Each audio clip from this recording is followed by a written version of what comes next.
we're going to take our clutch cover off, which is held by these bolts.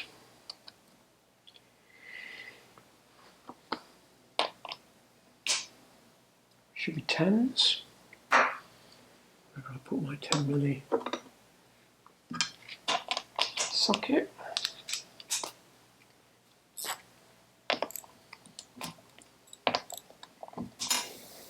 As I suspect the engine has not been properly drained, we might lose a bit of oil here, hence the rag. Oh no, everything's nice and dry. Right, okay, so, oh, that sounds gritty, doesn't it? There's our bush, which pushes onto our pressure plate centre, and that's in good condition.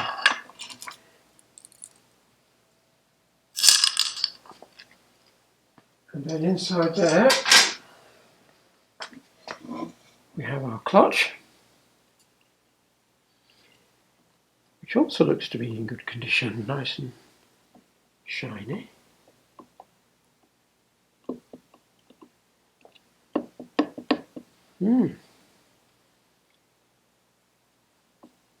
Okay, alright, well that's going to come out.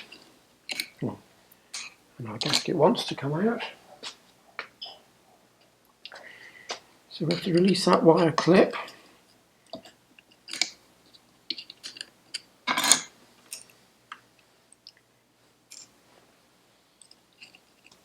That doesn't want to come out.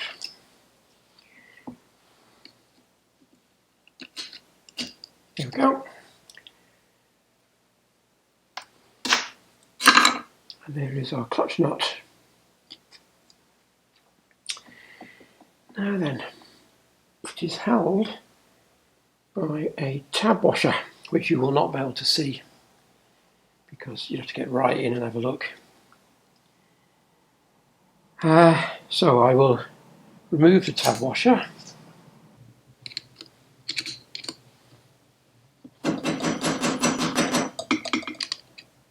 Right, tab washer down, 17mm.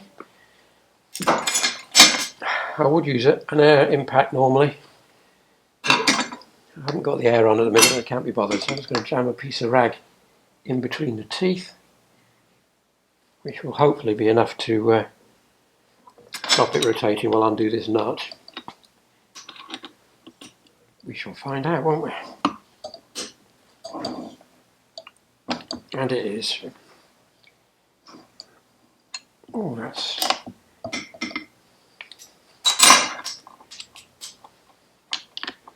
peculiar feeling to that.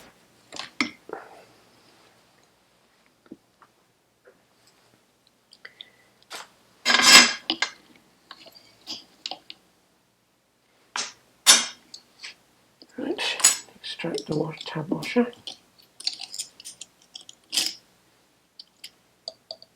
That part sits in the slot, that part gets turned over. We need a new one of those. Right.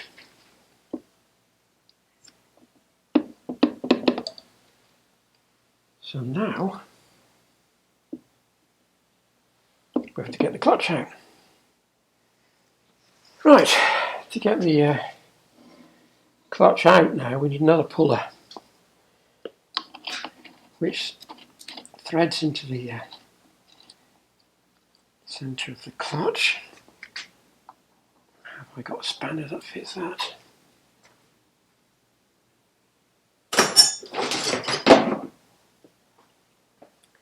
No, I can't is the answer, so we'll have to go with a big and daft one, won't we?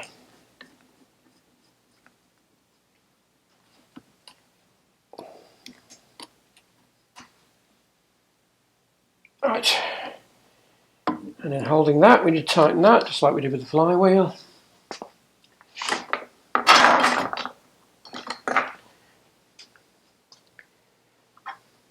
$19. Yep, 19.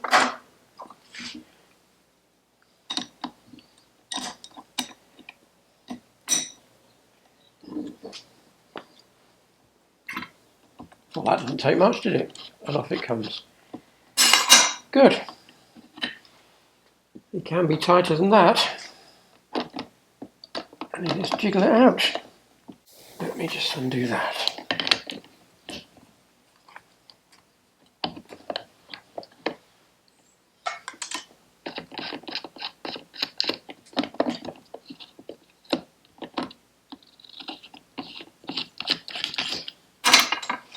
Right. Now there is a cutout in the basket which is meant to help this entire process. Which is there, which is bigger. Which should allow us to get the extra room to get it out, which it does. Right.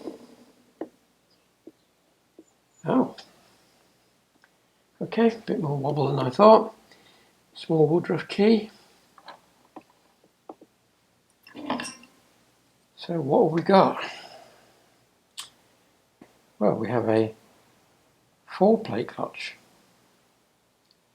which is not correct. Should be a 3-plate clutch originally.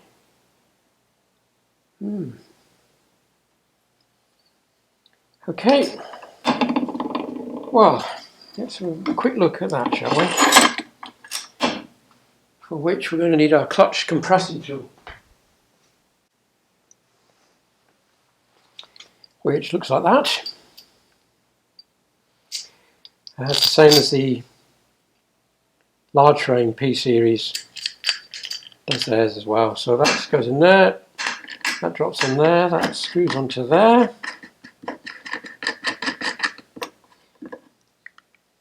Should go through the centre of the clutch, which it does. And then we need 2 spanners.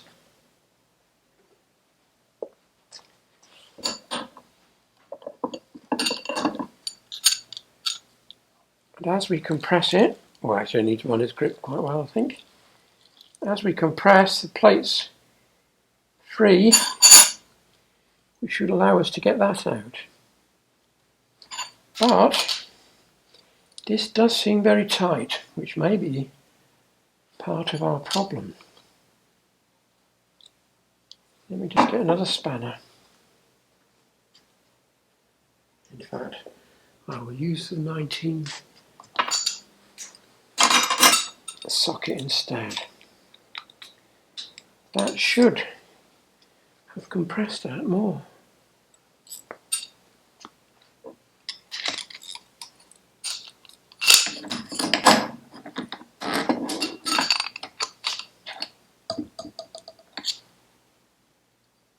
Yes.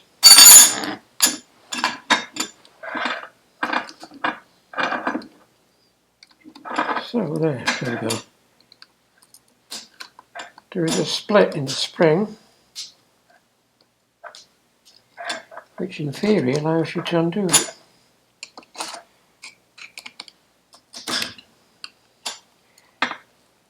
That's tight though. Unless I've done something stupidly wrong, which I don't think I have, I'm not sure. That should be a lot freer than that, and I don't know why.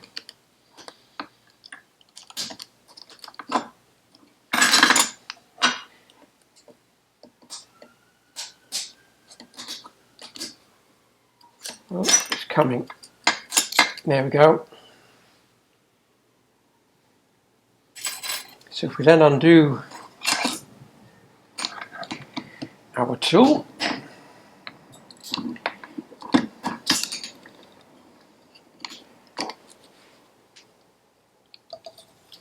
get it going.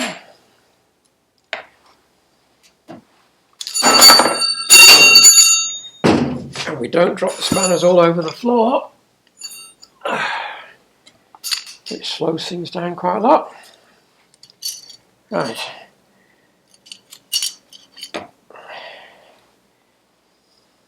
If I leave that like that for a minute. So we have a metal plate, a top beveled plate, which looks good. And then our clutch, which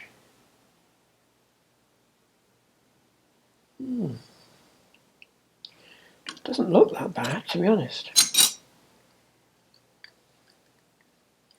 Oh, well, now we might be heading towards our problem, as these appear to be completely stuck. And there's some rust on the bottom as well. Okay. That one's still loose.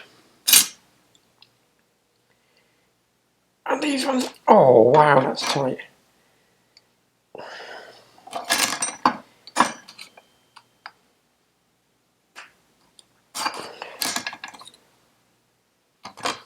The plate's been sticking to the metal.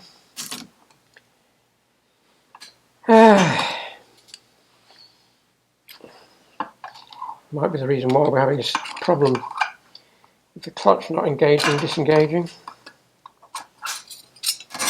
That was also stuck and also corroded. Was that corroded? No, it's friction material.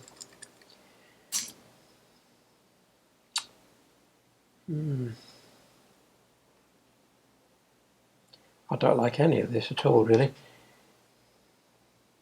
because the ears are smashed on. I mean, you always get wear, but they seem to be bent over as well. Strange.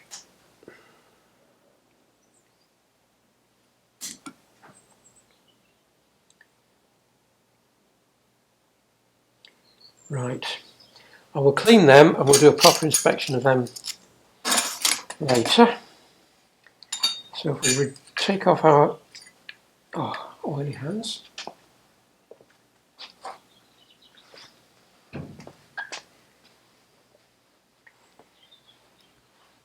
If we undo our clutch tool,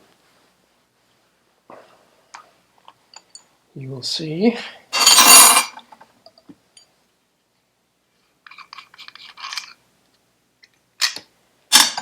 that we have a bottom plate, also beveled but the other way around, which is corroded, and what looks very much to me like a brand new spring. Okay, so, and then our bell, which is not badly grooved or anything. Okay.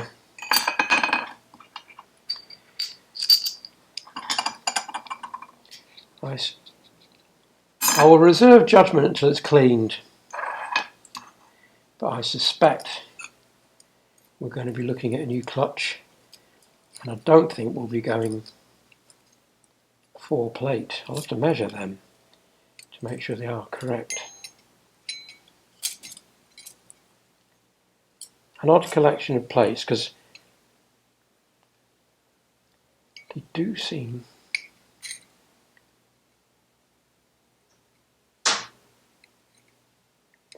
I assume they've been sitting a long time, the way the discoloration on the ears is.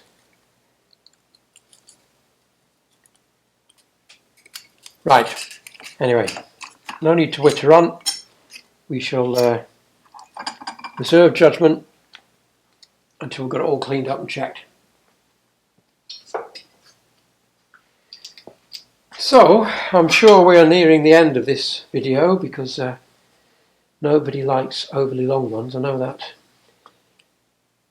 People have mentioned that before. So, our final thing I think before we leave is to remove the coil.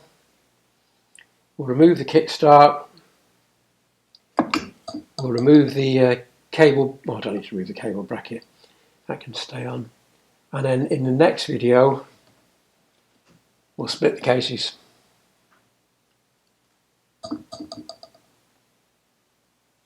Yeah, that all.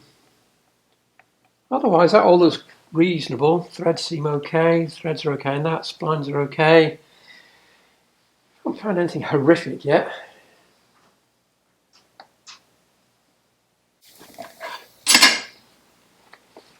Just wasting time.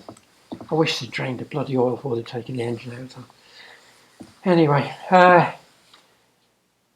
so kickstart lever, single bolt, looks suspiciously like a PK one to me, doesn't look like a Primavera one.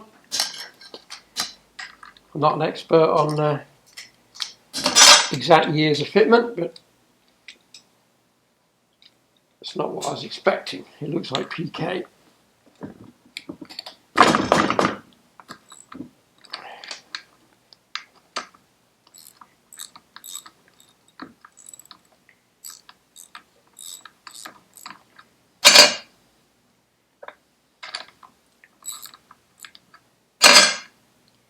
Ooh, tight, tight, tight. Come on.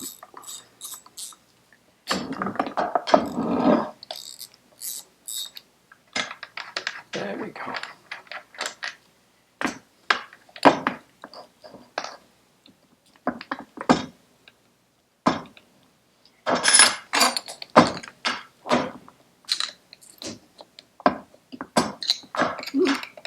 A small degree of reluctance.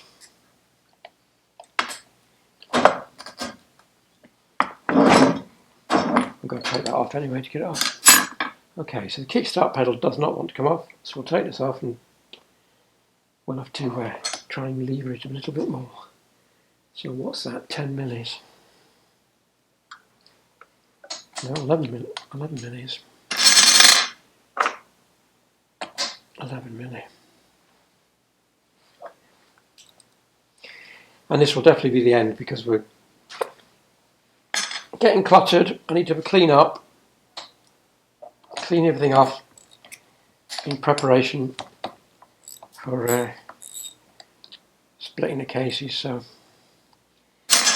this will be our final act for today.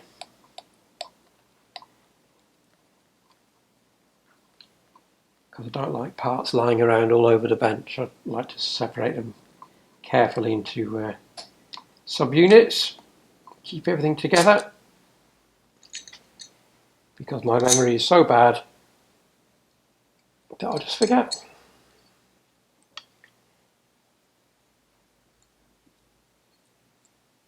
I suppose that's one good thing about doing videos, you can always go back and look at your videos again. Right, on kickstart, why do you not want to go? There we are. Get a lateral movement on the kickstart shaft. We're about to see more of that. Come on. We're about to see more of that when we get the cases split right. Let's see if we can open this slightly. See if that will help us get it off.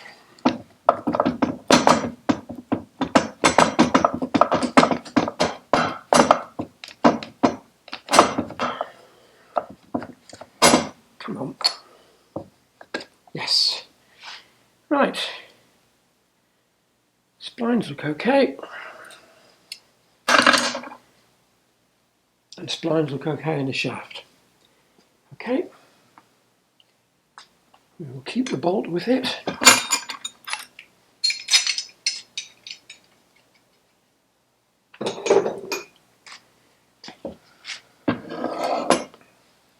And still we leak oil. Oh dear, why didn't he empty the oil? Right, okay.